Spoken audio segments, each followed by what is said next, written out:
So following my last video on the top 10 crypto projects to sell before they die, I decided to make a video on the top 10 crypto projects most likely to survive crypto winter and go on to thrive next bull run and in the years to come. And when planning this video, I was looking at places I would personally utilize as a place to stick money during crypto winter and would expect that investment to pay off come next bull run. I also evaluated based on risk both ways, meaning yes, a bigger project might be less volatile and therefore a little bit less risky, but it also has a lot less upside potential. While a smaller project might be more risky, in my opinion, if it has good long-term fundamentals, the upside potential come next bull run outweighs the risk for me personally. So I ended up with a list of mostly big projects with a few smaller projects with strong underlying fundamentals. This list I also didn't limit to the top 100 crypto projects, but I allowed any crypto project, no matter how big or small, to be on the list. Lastly, every single crypto project on this list I currently own and have money in, and I don't plan on selling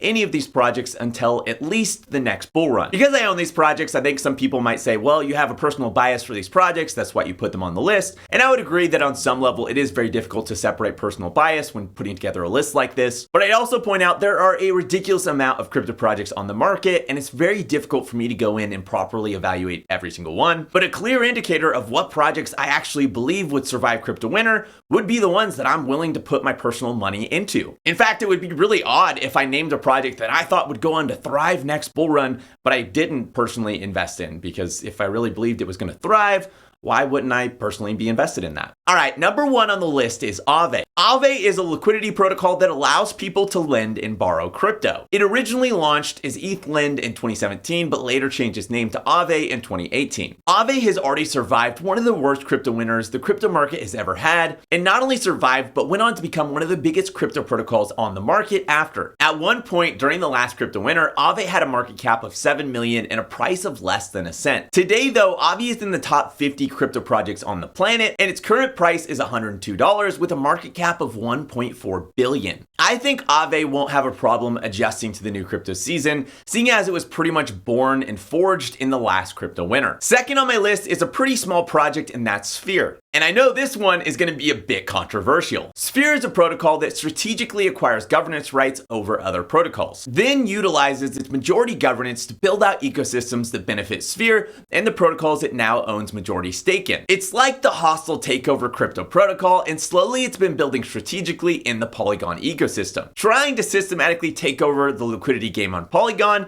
And surprisingly, it's working. The Sphere ecosystem so far includes Tattoo, an asset management system Sphere currently utilizes for its quantum liquidity as well as its swap. Dystopia, basically Polygon's version of Curve, providing deep liquidity for things like stablecoins and other projects on the Polygon network. Penrose, basically Polygon's version of Convex, fighting for majority governance over Dystopia. And Prion, a recently announced project that we don't yet know the details on. My bet for Sphere is based on the fundamentals of what they're building and the problem they're trying to solve surrounding liquidity. And I'm betting just as AAVE was born in crypto winter and went on to survive and then thrive, Sphere might be able to do the same. Number 3 on the list is Engine/Affinity. I included both projects because they're built by the same team and essentially the exact same concept, just different executions. And basically the whole point of these projects is NFTs as video game items in the play to earn space. And they've been building their platform since the last crypto winter, well before NFTs or the play to earn space was remotely popular. They survived the last crypto winter no problem and have built up a massive war chest that could keep them funded for years and years to come. I only see NFTs in the play to earn space getting more popular as time goes on, and Engine has the advantage of being a first mover in the space. Number 4 on the list is pretty obvious, and that's Ethereum.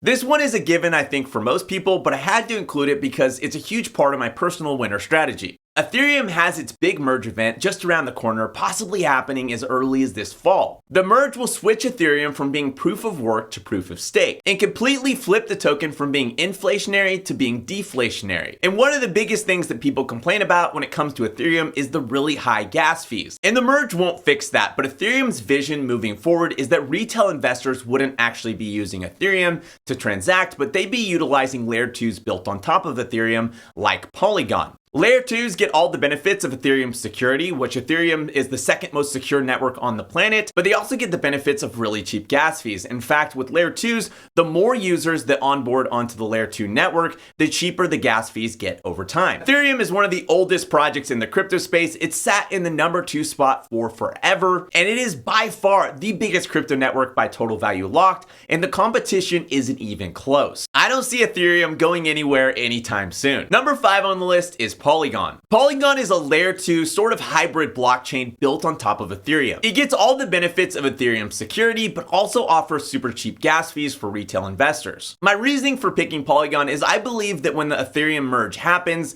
you're gonna see a lot of people, just because it's a big, crypto event, who start buying Ethereum. This is kind of classic, crypto market thought processes like, oh, mainnet's launching, a lot of people buy in. This mainnet's launching, a lot of people buy in. There's an Ethereum merge happening, a lot of people buy in. The Bitcoin halving's happening, a lot of people buy in. Which of course, as more people are buying Ethereum, it's gonna lead to the price going up, which is gonna kind of reinforce the whole narrative that the merge is this really big thing, which will lead to even more people buying in Ethereum. And after the price of Ethereum has gone up a bunch, I think a lot of people are gonna feel like they've missed out on investing in Ethereum and look for a secondary opportunity that could also benefit from Ethereum's rise. And I think one of the most obvious choices would be Layer 2 blockchains built on top of Ethereum, like Polygon, which I think will personally lead to a lot of people finally understanding what Layer 2 blockchains are versus other Layer 1s like Avalanche and Solana, and why security is important for a blockchain, especially considering what recently happened to the Terra network. Number 6 on the list is Curve. Curve is the king of liquidity in crypto, and it dominates the game. And at least for now, that's essential to the crypto space, and especially important for things like stablecoins, which require a lot of liquidity to remain stable. And we recently saw with UST what could happen to a stablecoin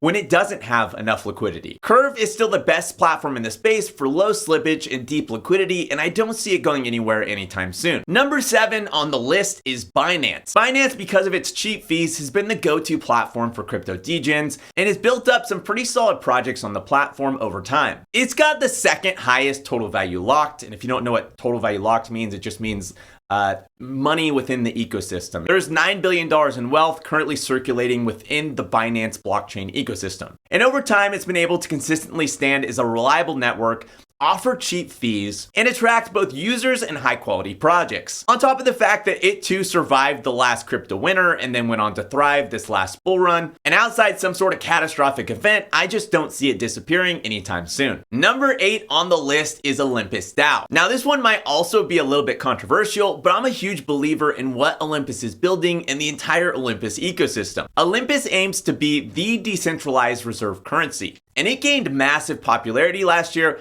exploded in price, and became the most forked project, or if you don't know what forked means, the most copied project of all time, before absolutely collapsing in price because too many people took out leverage to invest in Olympus. And the reason it collapsed so hardcore is because these people that took out leverage to invest in Olympus didn't just take out leverage, but they did this thing called looping, where they would essentially take out leverage to invest into Olympus, then they would take their staked Olympus and take out leverage against their staked Olympus to invest in Olympus, and then they would do it over and over and over again, like 10, 11, 12 times over. It was a really, really dumb thing to do, and it caused the entire ecosystem to utterly collapse. But despite that collapse, Olympus really didn't fundamentally change, and it never stopped building. Olympus has built up a massive treasury to back its price, launched inverse bonding to enforce its backing, built up multiple revenue streams that continually grow their treasury, and is working on deploying something they call walls, which will stabilize the price and make it a much more attractive place to store money. I think come next bull season, if Olympus continues to build, we'll see it reach a new all-time high market cap. Number 9 on the list is Cosmos. Cosmos' original mission was to solve blockchain interoperability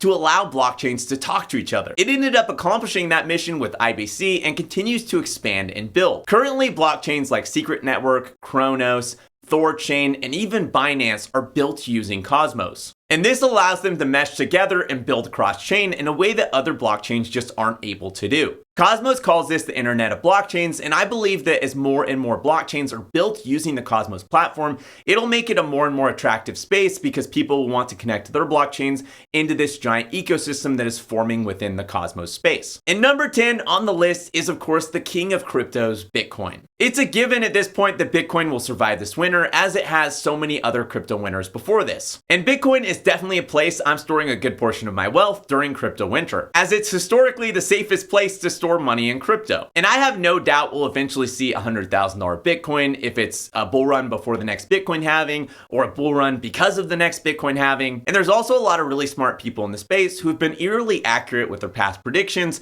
calling for a $500,000 Bitcoin by 2025. As adoption continues to expand, more trading platforms allow people to buy Bitcoin, and more people dip their toe into crypto, I have little doubt we'll see Bitcoin climb the charts once more to new highs. And as always, none of this was investment advice, none of this was me telling you should buy any of these 10 cryptos. It is a really poor strategy to go onto YouTube and follow YouTubers to try to pick what cryptos you should or shouldn't invest in. A really smart strategy, though, would be to educate yourself, actually do your own research into each individual crypto you're wanting to invest in, and make educated calls based on your risk and strategy on what projects you want to invest your own money in. That gives you the ability to learn, iterate your process, and become better over time. If this video is helpful, make sure to hit that like button. If you have any questions or comments, or there's a project that I missed that you really think should be on this list, let me know in the comments below. And if you want to see more videos like this, make sure to hit that subscribe button, but you got to also hit the little bell next to it if you want to actually be notified each time I release a video.